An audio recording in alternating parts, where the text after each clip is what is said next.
to 2ZQ Hot Takes, where we discuss issues both big and small. I am your host, the very handsome Tim Kirk, and today I'll be reading from my novel, I'm Just Making It Up as I Go Along, and Things Have Not Been Working Out as Well as I Intended. Chapter 9953, Temporary Friends, Part 4, Delinquency-Elegy. The Last of the Zolpidem reads like the title of an episode of Doctor Who. I take Zolpidem to help me sleep, and I find it funny in a strange way that I now need to take drugs to help me sleep when I was addicted to cocaine and willingly stayed up and awake all night, which is the very last thing I ever want to do these days and have needed for many years. When the bottle is empty, I take the last one. I like to call it the last of the Zolpidem, even though I likely already have a refill bottle waiting, and I am just emptying this little bottle of pills out. I also came to the realization that many of the people who dropped into the place every night in freebase were not only criminals who were in various stages of legal proceedings, parole, required drug testing, etc., but many of them were armed. They were dealers who sold to smaller dealers, and they rarely, if ever, sold directly to retail consumers or users, but they enjoyed using as much or more than the end users. I doubt any of them had direct contact with purchasers in the smaller quantities. People who aren't executives or leaders or important are just people, and they are the people I like. The people who work hard and smart, underappreciated, and never considered for any position because of their circumstances, their body language, their style of speech, vocabulary, their sensitivity to nuance of others in positions of authority and ambition, who seek to surround themselves with opportunity-hunting contemporaries. Those they align with. Yes, elitists. Boring, hypocritical, pretentious elitists and wannabes. Hypocritical based on their pretense of hard-earned merit and upstanding ethical presentation, but actually as devious or worse than the obvious ones, who either stopped caring about getting ahead in the company of those people or never cared. Not worth it to them in any sense. When they come to that realization, it's like taking off a mask. You can't put it back on. And those were the people who bought from these dealers who were armed, who came to the house I lived in every night and did coke all night long. Where we lived was on the north shore of Long Beach Island in the east, on the east end of Long Beach, a neighborhood known as the Canals. There were canals in what seemed like every other block, and it was rather affluent because most of the people who lived in the canals also owned boats. And the block we lived on had tennis courts for the locals, although there wasn't a canal on our block. We would cab it to and from work, and on occasion had to share with locals who all apparently worked at Channel 80, a very popular outdoor disco nightclub on Reynolds Channel in Island Park, New York, just across the Long Beach Bridge, which had a drawbridge. The end of the block was Park Avenue in Long Beach, the main drag that cut a straight line through the entire town and all the way to Point Lookout in the east and Atlantic Beach in the west. This section of Long Beach was quite close to Lido Beach, another affluent hamlet on the north shore of Long Beach, and close to Point Lookout, the eastern end of Long Beach Island. A number of notable people had either lived or visited the area. Oscar Wilde was known to visit Point Lookout, which is for the most part a tiny slip of a town very close to, or rather on, the West End inlet to Jones Beach. Lido Beach had been home to a number of celebrities, including Jerry Lewis, Carol Burnett, and Stephen Eady. We lived on the block that ended at a strip mall of local businesses, including the coffee shop Bell's, like Belle, the dame from the 1870s or something like that. The locals treated any and everyone who was not native to Long Beach as an intruder. I used to get breakfast there along with ice-cold stares and cold shoulders. I deserved them anyway. I was a creep. Didn't think I was, but a coked-out twit who suddenly insists on appearing at a coffee shop where everybody speaks in shorthand is a creep. A load of well-known people lived in Long Beach, people ranging from James Cagney to Vernon and Irene Castle, to Joan Jett, to Rudolph Valentino to the beloved Don Rickles, who is apocryphally credited with saving Long Beach from falling into the ocean. Legend has it that Don came to visit his mother, who he was very close to, at a nursing home on the boardwalk, and when he arrived, he could not believe the condition of and the treatment of the residents. He was irate, and it happened to be right next to another nursing home on the boardwalk, which was minimally better. So he bought that nursing home and wheeled his mother in to that other better nursing home on the spot. Then he had an epiphany and bought the other nursing home to improve the lives of the other invalid senior citizens.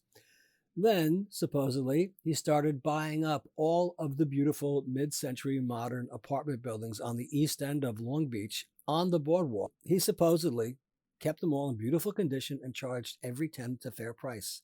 That's the legend. I don't know how true it is or if it is true at all, but Don did live there for a good long time with his mother.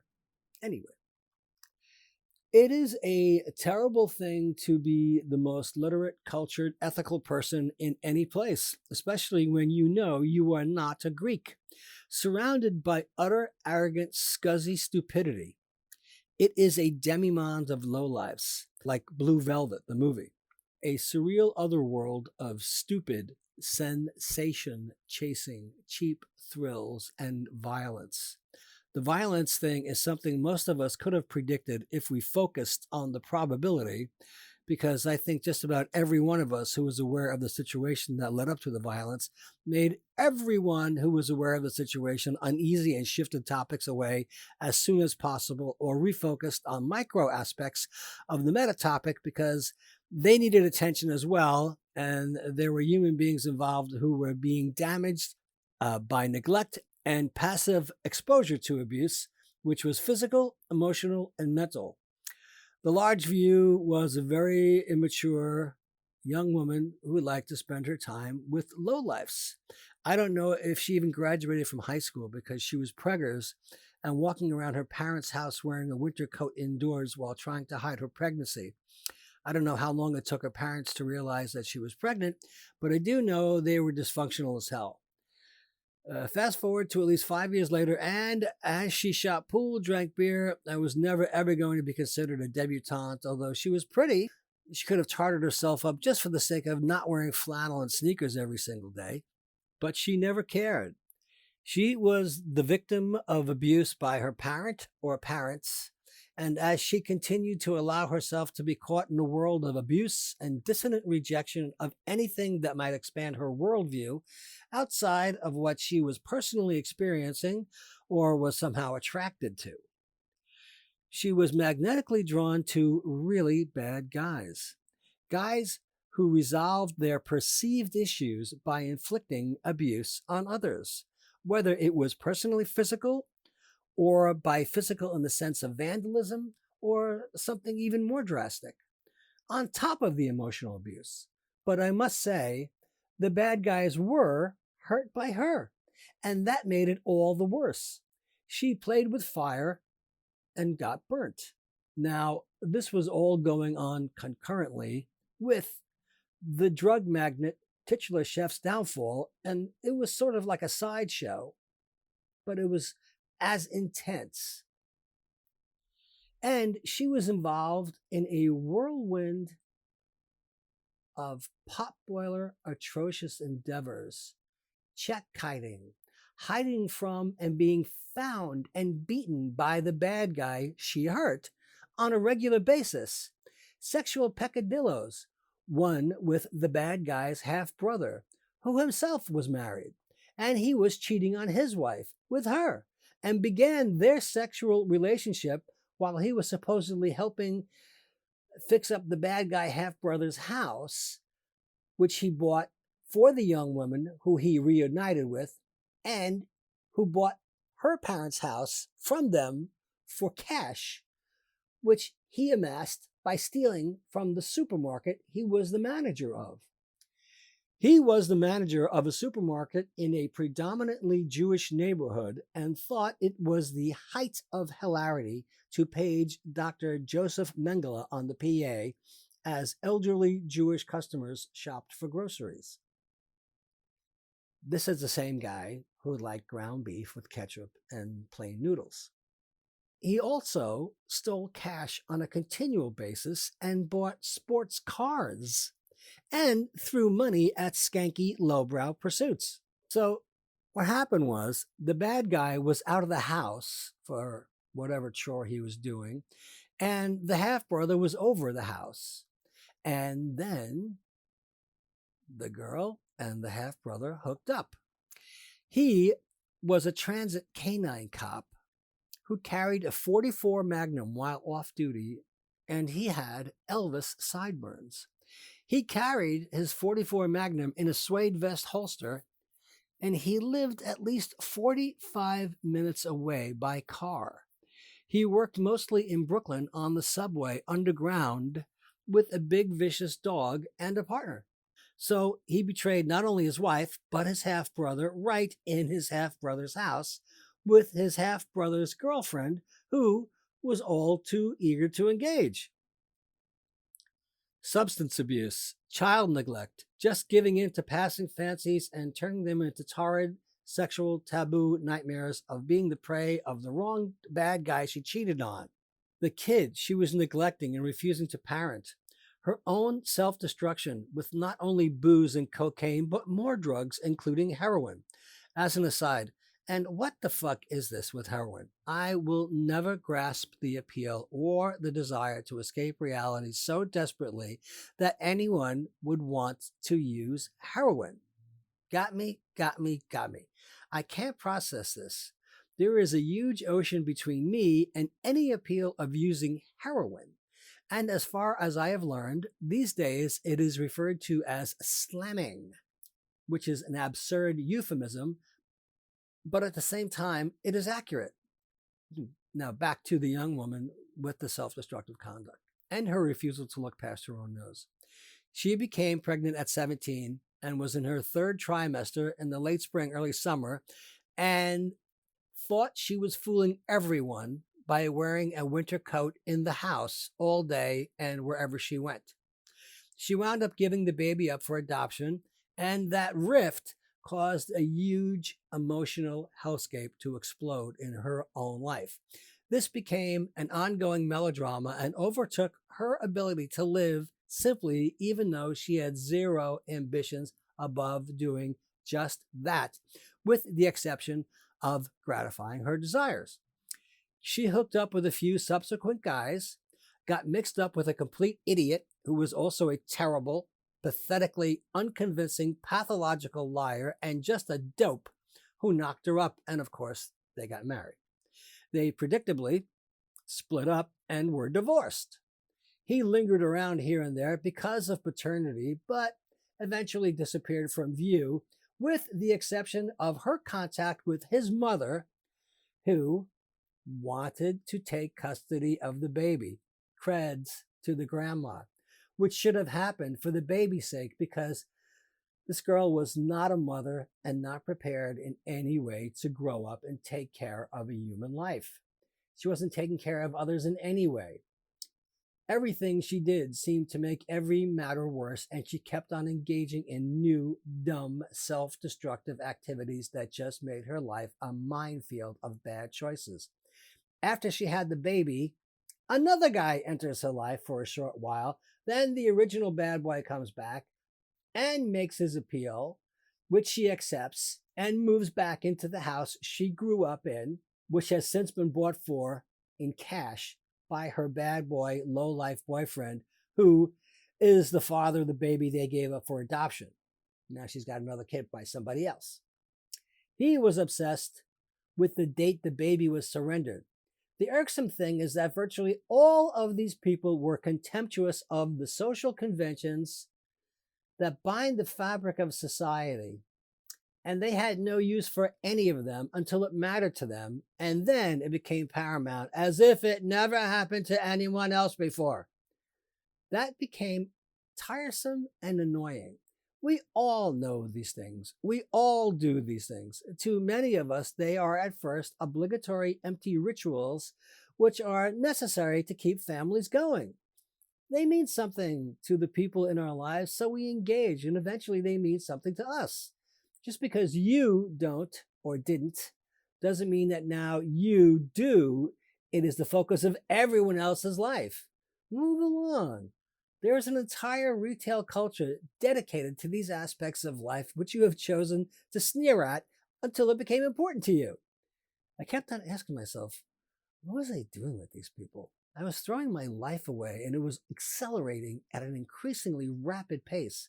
This was never going to end well. None of it. And what do you know? None of it ever did. I hate to use the cliche, but they had no moral compass, collectively or individually. Just indulge whatever you want until it is exhausted, then move on to the next gratifying sensation, and don't give a shit about anyone or anything else that doesn't directly impact you in the moment. So while this is going on, we're opening one circus can of worms after another and having them intermingle. I had become somehow stupidly preoccupied with the idea of being involved or witnessing or experiencing the gritty, hardcore, extremely stupid, felonious procuring of these drugs.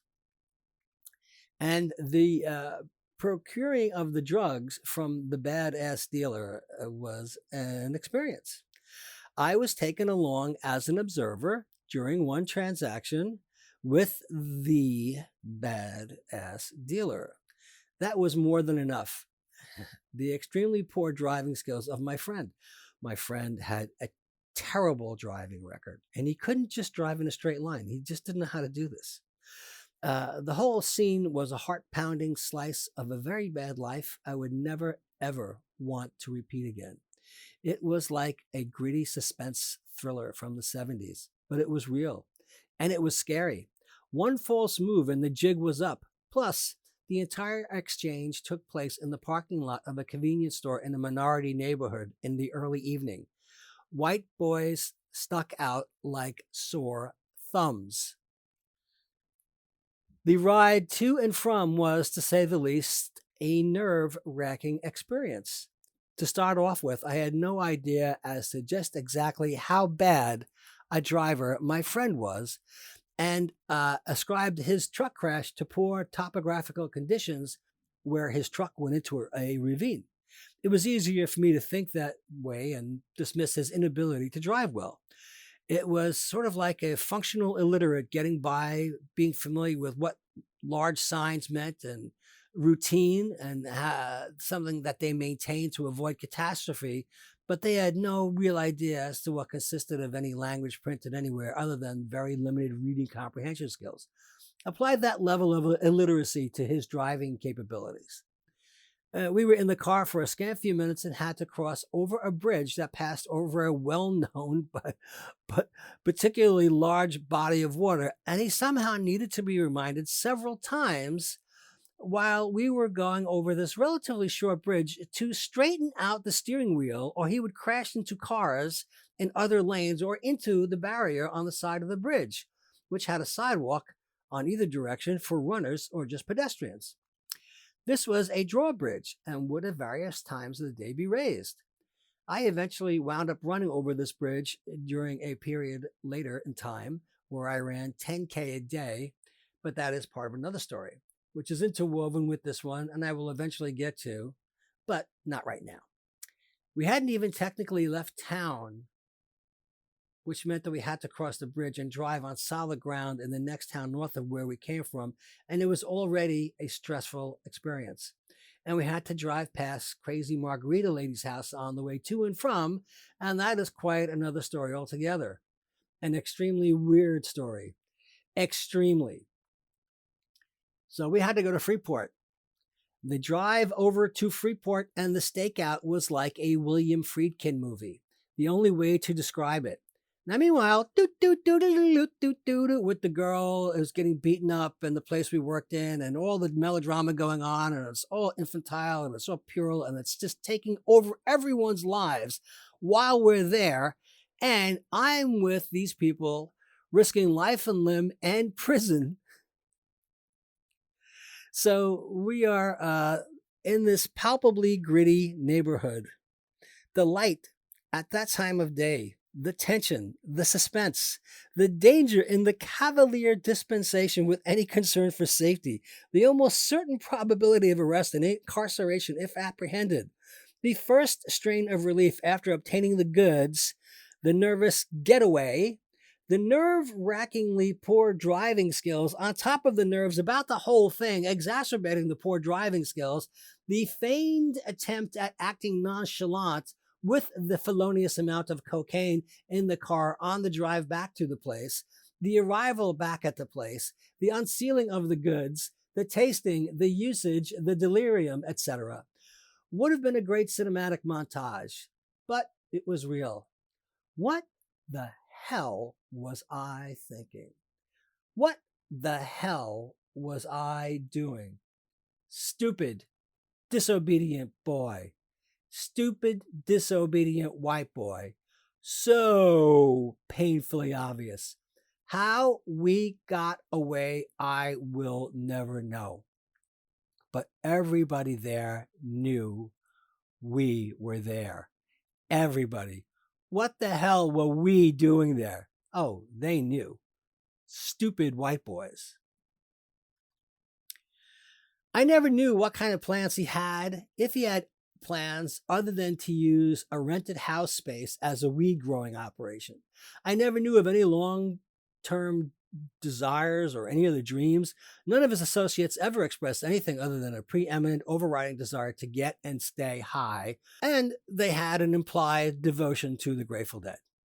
He never explained how he became a junkie in the first place. He never explained how he came to become a guerrilla pot farmer.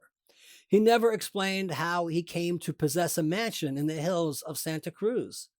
He never explained how he determined and managed to go through the required steps to charter a private plane to fly to Grateful Dead concerts. He never explained how the people he knew or what their roles were in his life in Santa Cruz, or how his departure affected or did not affect the guerrilla pot farming operation. He never explained how he avoided capture while others took the fall for any of the very real federal, felonious, state, and local crimes he was actually guilty of committing of. By his firsthand testimony to me and my firsthand eyewitnessing of them, to whatever degree I did, for being part of the small group of teenage young adult traffickers and hallucinogens and opiates while touring the country with the Grateful Dead. I was not there with them, but that's what I heard. He was generous, to me anyway. They even had a story about delivering heroin to a legendary rock star in a hotel room, which seemed to be a bit far-fetched. And it was mostly an unflattering impression of that legendary rock star, calling one of the mules a fat ass and instructing him to avoid sitting on the end of a table because he would break it. My friend, the titular chef and drug magnate, had a motto he repeated often because he toured, as they are fond of saying, with the band being the Grateful Dead.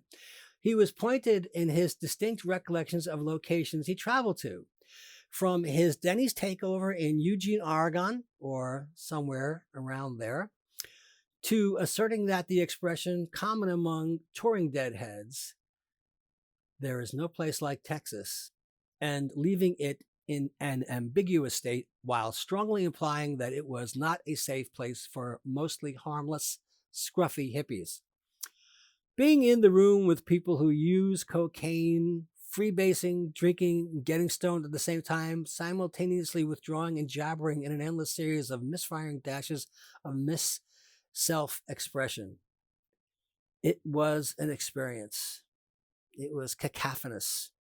And what was going around my inside of my brain was like just a bunch of rocks banging together all at the same time. They had a story about suitcase switching. Supposedly, they had a scam about being able to smuggle illegal drugs in ugly luggage. This supposedly worked in the 80s. Hell, so much of everything else he said turned out to be true. And this also seems extremely far-fetched, but this is the gist of what I was told. They would pack 2 suitcases. One would be filled with a decoy amount of clothing suitable for a short trip. underwear, a few pair of pants, t-shirts, shorts, socks, toothbrush, etc. And the other would be filled with the stash of drugs. Dogs were sniffing, but not everywhere in those days. And the trick was that if you went to pick up your ugly bag, which had like 60s daisy printed designs on it or something else ugly, and it was olive colored and stood out purposefully, you might be bagged by the law enforcement at the airport. But if you were detained and they opened the bag full of drugs, you can always say, that's not my bag, even though you looked exactly like the kind of guy who would be and actually was smuggling drugs. You could point to the exact clone of the bag with the clothing and say, that's my bag, and get away with it, supposedly. But again, son of a bitch, he came back from harvest with a bag full of weed, dilaudid, mushrooms, and other opioids, and it was an ugly olive-colored bag with daisy prints on it. Living on the edge. So we're getting to, just before I finish, the truck crashed into a ravine on government property and his friends finally becoming curious and worried. The reason he actually came to New York was because he had a few warrants out for him. And again, he was a terrible driver. One day, while illegally driving on government land to survey the illegal crops of weed he was growing there, he crashed his truck into a ravine and broke both of his legs. He blacked out from the pain and remained trapped in the truck. His friends eventually found him with 2 broken legs in the truck, which he crashed on the side of a ravine due to his poor driving skills while he was inspecting his crops. By then, he had become something of a drug magnet and further regaled me with stories of chartering aircraft to fly to Grateful Dead shows. He told me that one time, after a Grateful Dead show somewhere near in Eugene, Oregon, his friends took over a Denny's. When the staff saw this horde of stone zombies headed their way, they panicked and ran out the back into the night. He and his friends, who all had cover jobs as cooks at India Joe's in Santa Cruz, or so they said, took over the kitchen, cooked and cleaned up, and left the amount due in the register. So he told me. Back to the story of how he came to New York, his hometown on Long Island. He had warrants out for his arrest, so he could not check into any ER or he would be apprehended while being treated. So he somehow managed to get a hippie version of a mob doctor to splint up his broken legs after a few days of excruciating pain while on opioids. He was flown to New York and sort of recovered on Long Island at another's house. He had an odd gait when I met him, and the broken leg story was the supposed reason. Another story, but I kept on living through these things in real time, in real life, and they were as true as I experienced them. So I started doubting less and less of what I'd been told. He did know how to cook. He was quite good. And he did have a cover job as a cook at a restaurant in Santa Cruz.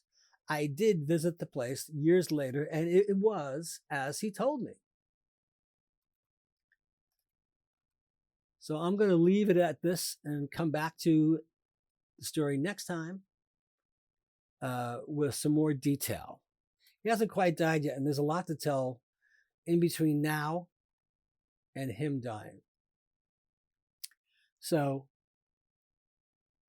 thanks for listening. See you next time. And as the kiddies say, peace out.